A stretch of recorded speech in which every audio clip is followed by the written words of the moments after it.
Este mundo no siempre ha sido tan minúsculo y banal. Hace miles de años, mientras el resto de los hombres rezaba a los dioses, los valirios reinaban. Por su magia o su fuerza de voluntad, dominaron a las mayores criaturas de la historia.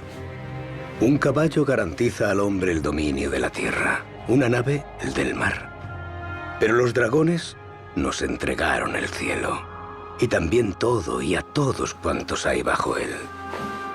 En su cenit, mis ancestros gobernaron el mundo conocido. Lo que no dominábamos no valía la pena conocerlo. La capital de Valiria avergonzaba a las magníficas ciudades del este. Los martillos y los cinceles no eran comparables con el fuego de dragón y la hechicería. Eran una ciudad y un imperio, erigidos para perdurar hasta el fin de los tiempos. Pero no fue así. Hace 400 años, la maldición cayó sobre Valiria. Las montañas se abrieron como huevos, los lagos y los ríos hirvieron, fuentes de fuego, cenizas y humo surgieron del suelo, tan altas y tan ardientes que incluso los dragones ardían en vuelo. La tierra se quebró y el enfurecido mar la invadió. En unas horas, la mayor ciudad de la historia se convirtió en historia. Pero mis ancestros no ardieron ni se ahogaron con el resto de su raza. 12 años antes de la maldición, y a pesar de las burlas de sus rivales, Einar Targaryen abandonó la capital con su familia. Las leyendas afirman que su hija presagió en un sueño la destrucción de la ciudad. Es muy probable que Einar cometiese algún desaguisado en la corte y prefiriera el exilio a la ejecución. Él y la casa Targaryen se marcharon a una lúgubre, remota y perdida isla. Perdida. Nunca más. Con artes ya perdidas para el mundo, transformamos un pequeño puesto avanzado en Rocadragón. Una fortaleza adecuada para los últimos señores de dragones. Los descendientes de Einar se asentaron allí como si fuera una tumba dedicada a su patria perdida. Hasta Aegon. Cuando miraba al este, veía el pasado. Viejo, cansado, muerto. Pero cuando miraba al oeste, veía el futuro. Oro en el suelo, oro en los campos, y ningún dragón en el cielo salvo el suyo. Él y sus hermanas Rhaenys y Visenya volaron al gran continente, ilustres visitantes en tierra extraña. Pero cuando Aegon regresó, encargó la construcción de una grandísima mesa tallada con la silueta de Poniente, con todos los ríos y montes importantes que habían visto. Un mapa privado de los 7 reinos, por entonces regidos por 7 familias en liza. La casa Darrendon gobernaba las tierras de la tormenta desde Bastión de Tormentas, al sur de Rocadragón. La casa Hor de las Islas del Hierro también había conquistado y esclavizado las tierras de los ríos y las dominaba desde Harrenhal, un monstruoso castillo que se alza en la costa del Ojo de Dioses. La casa Stark poseía las heladas tierras del norte, el más antiguo, vasto y despoblado de los reinos. La casa Lannister regía las tierras de Occidente, el reino más rico, gracias a sus minas de oro. La casa Gardener gobernaba el dominio, el segundo reino más próspero gracias a sus cosechas. La casa Arryn dominaba el valle, o más bien el valle la dominaba a ella. Las montañas eran impenetrables salvo por la Puerta de la Sangre, que jamás había sido tomada. La casa Martell reinaba en los desiertos de Dorne, posiblemente porque nadie más los quería. Juntos, los 7 reinos componían Poniente, un reino que aún no era un reino, gobernado por grandes familias que no sabían lo que era la grandeza. Aegon se lo enseñaría. Aunque la casa Darrendon se autotitulaba Reyes de la Tormenta, era poco más que una brisa. Su reino en las tierras de la tormenta barruntaba su fin desde hacía algunos siglos, con la ayuda de varias casas, sobre todo la casa Hor, que ya casi había finalizado el monstruoso castillo de Harrenhal. Demasiado grande y costoso para gobernar tan solo las tierras de los ríos. El rey Argilac sabía hacia dónde avanzarían pronto los hijos del hierro. Aunque un rey que quiere conservar su corona debería cuidarse de un hombre con monstruos que exhalaban fuego. Pero al rey Argilac Darrendon se le conocía como el arrogante por algo. Decidido a acabar con el declive de su familia, envió un legado a Rocadragón a fin de reclutar a Aegon Targaryen y sus dragones contra sus enemigos. A cambio, Argilac ofrecía tierras que no tenía y una esposa que Aegon no necesitaba, pues siguiendo la costumbre valiria, Aegon se había casado con su hermana mayor Visenya y olvidándose de esa costumbre, tomó a la más joven, Rhaenys también. 2 hermanas, 2 esposas. Tal vez por eso estaba tan dispuesto a salir de Rocadragón. Aegon se opuso a Argilac con cortesía. Envió a su propio legado solicitando que la mano de la princesa Darrendon se entregase al amigo más íntimo de Aegon y medio hermano, según los rumores, Orys Baratheon. Argilac respondió con una caja y una nota. Estas son las únicas manos mías que recibirá vuestro bastardo. Dentro de la caja estaban las manos del mensajero de Aegon. ¿Cuánto tiempo llevaba Aegon esperando un pretexto así? Cuando su ejército se aprestaba a zarpar, envió cuervos a todo gran señor de los 7 reinos. Todos llevaban el mismo mensaje. Desde aquel día no habría sino un solo rey en Poniente. Quienes se postrasen ante Aegon de la casa Targaryen conservarían tierras y títulos. Quienes se alzasen en armas contra él serían derrotados, humillados y destruidos. Pobre viejo Argilac.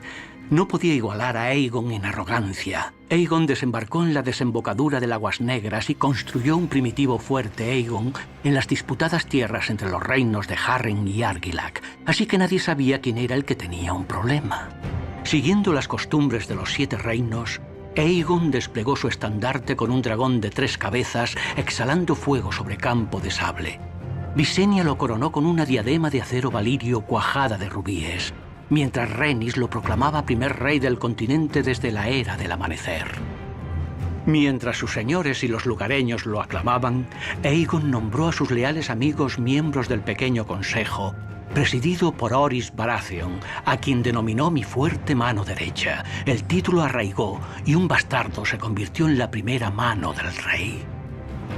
De momento, el reino de Aegon comprendía tan solo una isla rocosa y un puñado de campos. Los otros reyes tenían mayores ejércitos, más barcos, castillos y milenios de gobierno.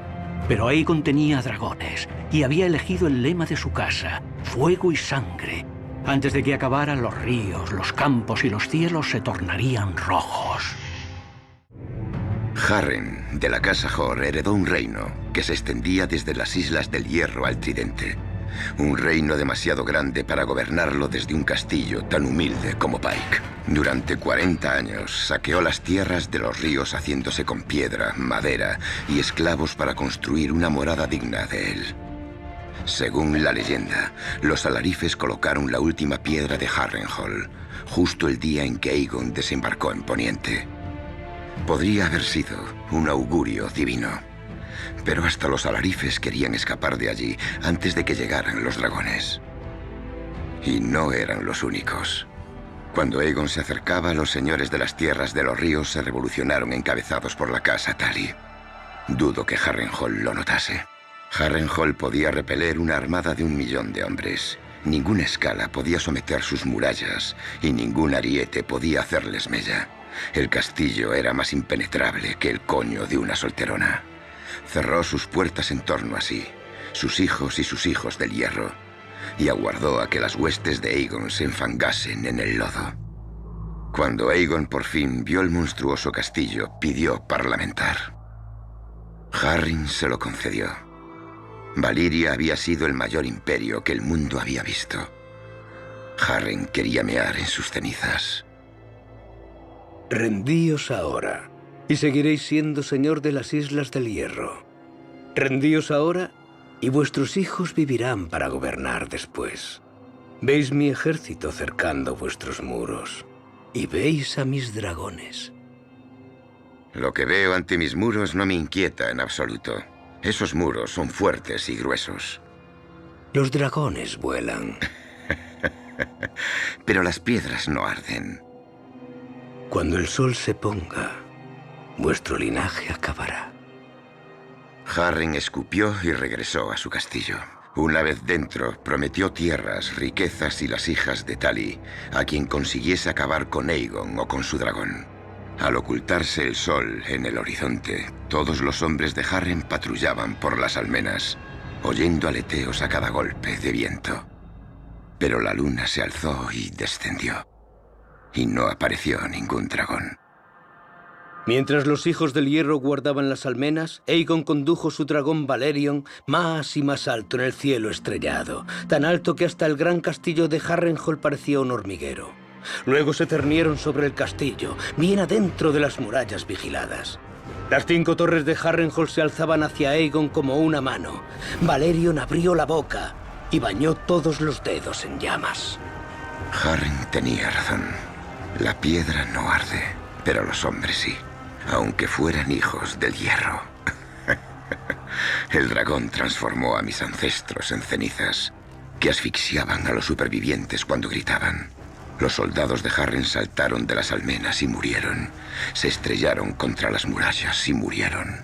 Huyeron a través del patio de armas y murieron. Harren y sus hijos se cobijaron en el interior del castillo. La piedra no ardió. Pero cuando Valerion les atacó con su fuego, se puso al rojo vivo. El mayor castillo del mundo se transformó en el mayor horno del mundo, cocinando al último de la casa Hor en su interior. Fuera de los muros del castillo, las torres de Harrenhal brillaban rojas en la noche y comenzaron a retorcerse y fundirse como 5 grandes velas de piedra líquida que descendía por sus costados como si fuera cera. A la mañana siguiente, Aegon forjó unas nuevas tierras de los ríos.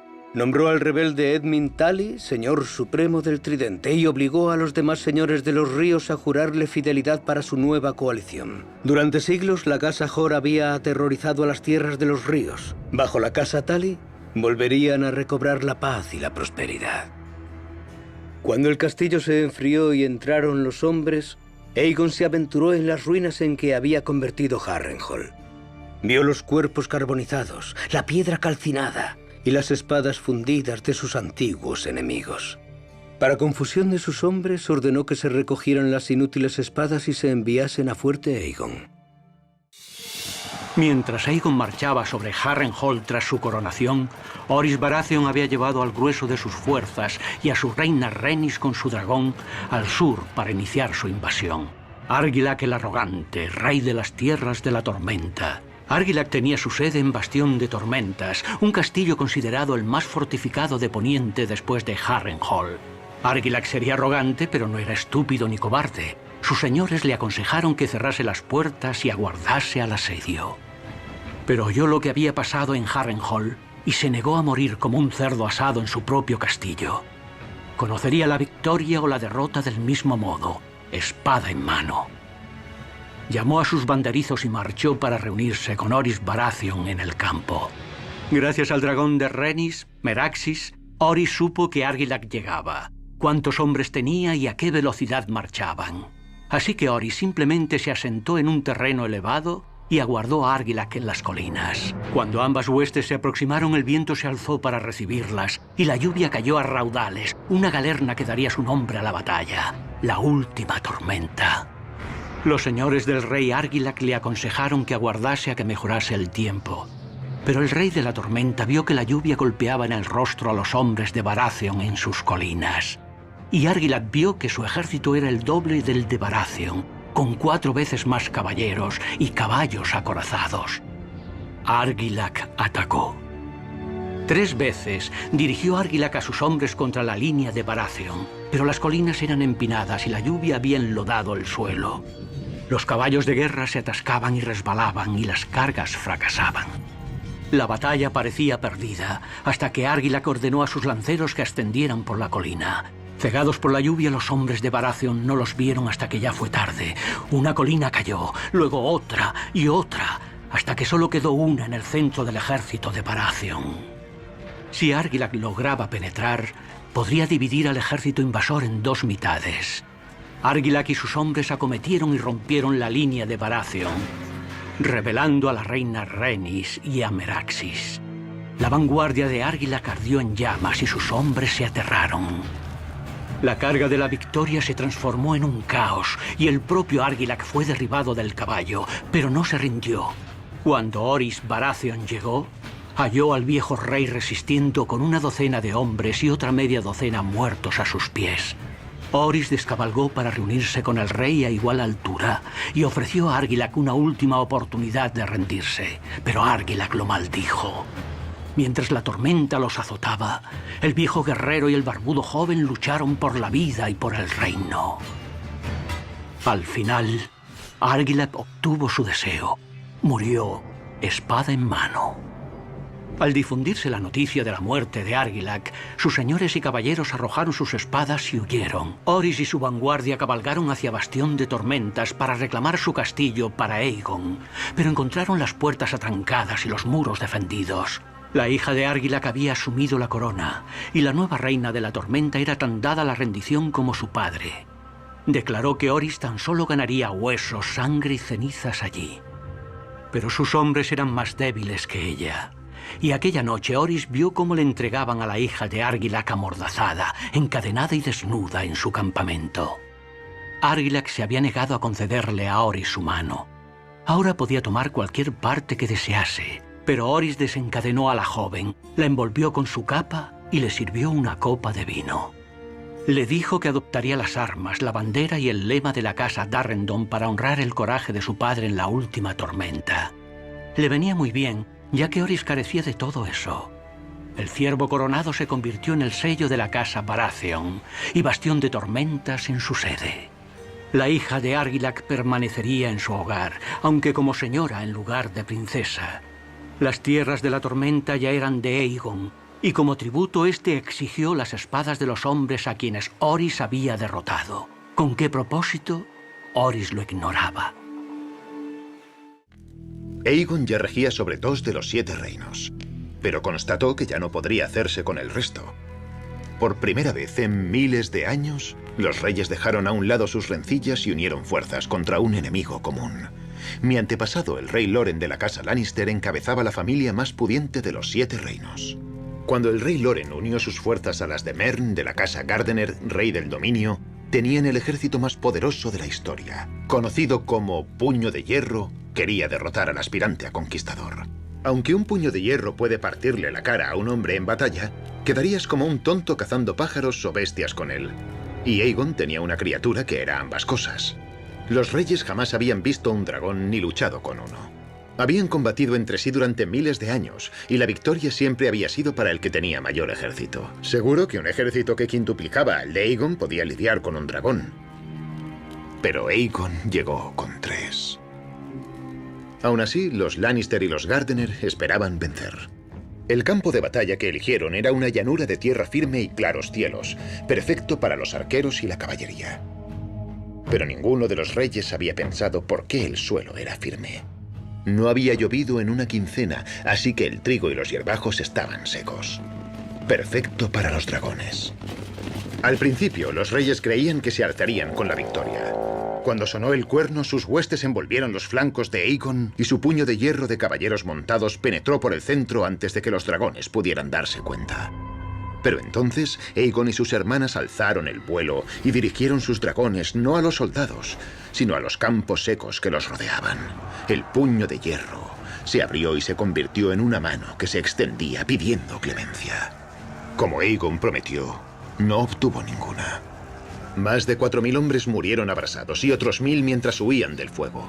Decenas de miles regresaron a casa como monstruos, quemados, irreconocibles por las cicatrices. La casa Gardener jamás regresó. El campo de fuego, como los juglares lo llaman, se llevó al último del linaje Gardener, y la casa Tyrell floreció en sus tierras como señores del dominio y guardianes del sur. En cuanto a mi ilustre ancestro, cuando el rey Loren vio la batalla perdida, cabalgó atravesando un muro de llamas y humo para salvarse, o al menos para ser capturado heroicamente al día siguiente, cuando arrojó su espada ante Aegon y se prosternó. Aegon, fiel a su palabra, lo perdonó y confirmó a la casa Lannister como señores de Roca Casterly y guardianes del oeste. ¿Por qué no? Un Lannister siempre paga sus deudas. Y ahora debíamos nuestra vida a la corona. Eso, al menos, hizo que valieran la pena siglos de servicio. Además, Aegon tenía la manía de coleccionar espadas, no cabezas. Añadió la de Loren a la pila que sus hombres habían recuperado del campo de fuego y las envió al fuerte Aegon. Con la mayor parte del sur en manos de Aegon, la mejor oportunidad de rechazar al conquistador residía en el norte, si es que nos preocupaba intentarlo. A diferencia de nuestros rivales sureños, los Stark, reyes del invierno, no forjaron el norte como reino de gloria o de oro. Hay poco de eso por aquí, sino para sobrevivir. Solo en Poniente, el norte recordaba cuando algo peor que los dragones devastó sus ejércitos. Hace miles de años el sol se puso en el reino de los hombres y comenzó la larga noche.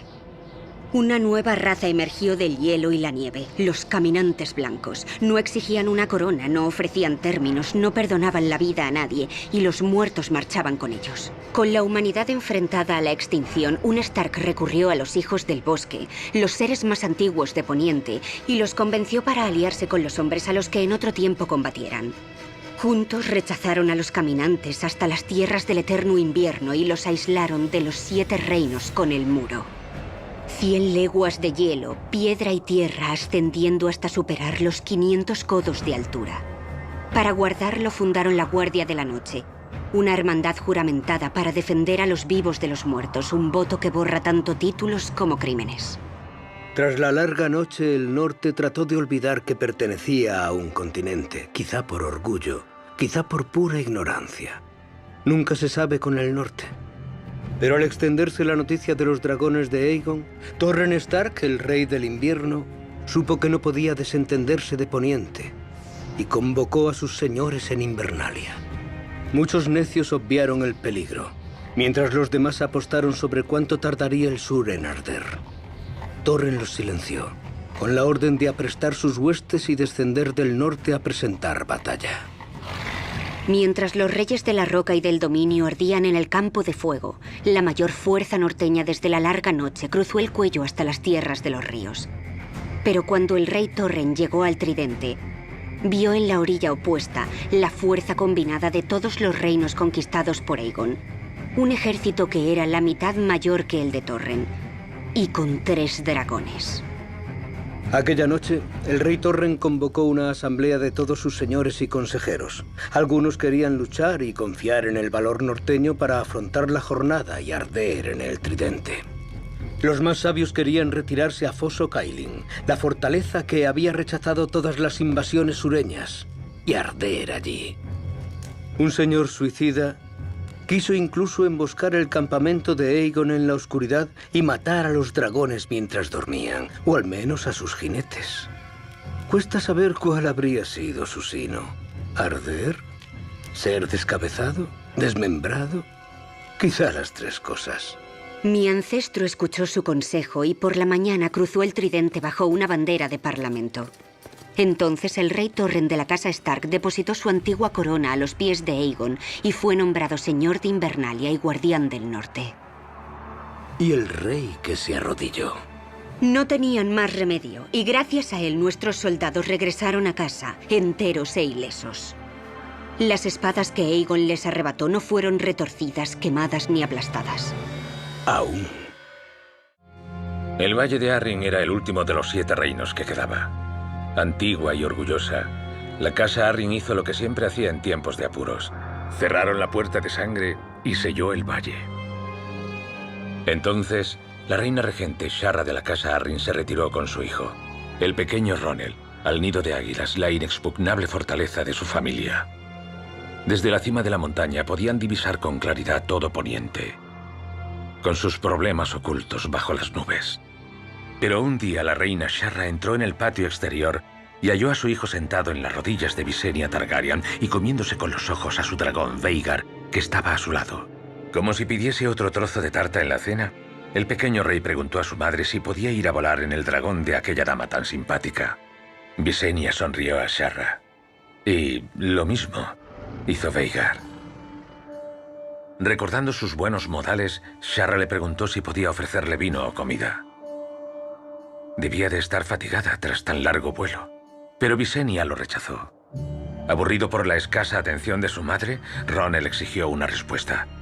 Pobre niño. Ni siquiera comprendía la pregunta. Sharra dudó por un momento. Luego preguntó a Visenya, como madre, si era seguro para el niño. Visenya le aseguró que sí. ¿Qué remedio le quedaba a Sharra? Mientras su hijo circundaba el castillo, ella recogió su diadema, su corona de regente, y la antigua corona halcón de la montaña y el valle que los Arryn habían llevado durante miles de años. Ronel había ascendido a los cielos como rey, pero aterrizó como señor. Tal vez considerase justo el cambio de sus antiguos derechos por unos minutos de vuelo como haría el niño.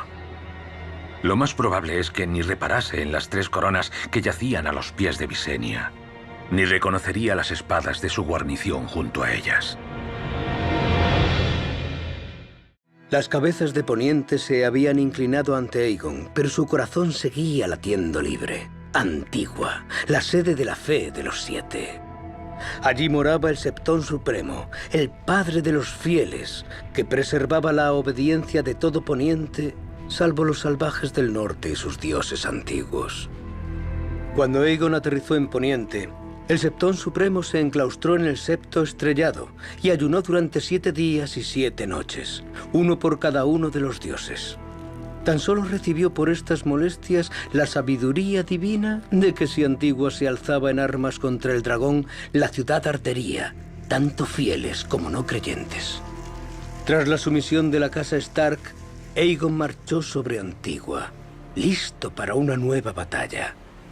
Pero halló las puertas abiertas, con el Septón Supremo recibiéndolo.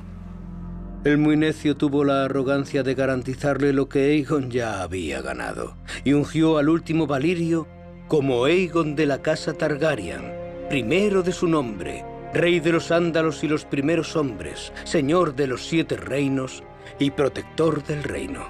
Como si los títulos significasen algo para un hombre ante el cual el propio tiempo ahora se arrodillaba. Los maestres dividirían la historia entre el antes y el después de la conquista. La mayoría esperaba que Aegon instalase su corte en Antigua, pero poco después de su unción, Aegon regresó a la desembocadura del Aguas Negras, donde había pisado Poniente por primera vez. Una pequeña ciudad había prosperado en torno a su primitivo fuerte Aegon.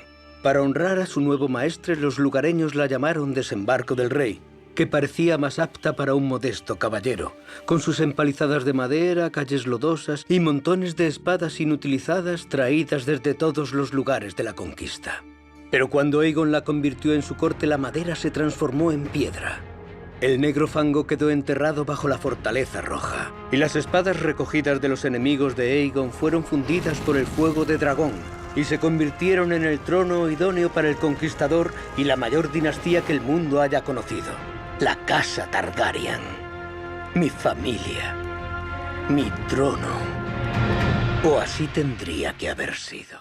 Pero mientras que Aegon se autotitulaba señor de los 7 reinos, en realidad tan solo dominaba 6. El 7º, Dorne, jamás se había postrado.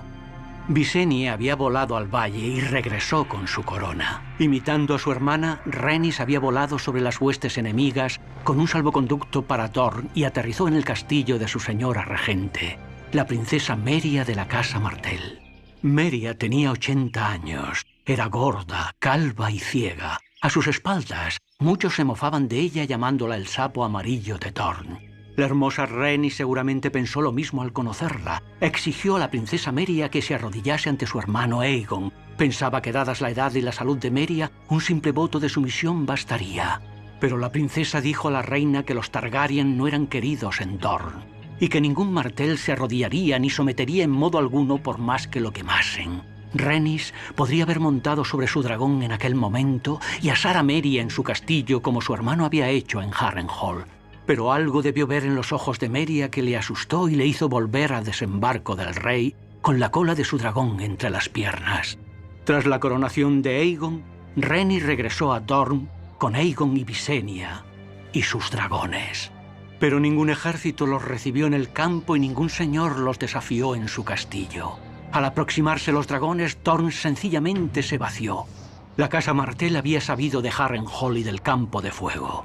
Los dragones eran imbatibles en batalla, pero las guerras eran algo más que batallas.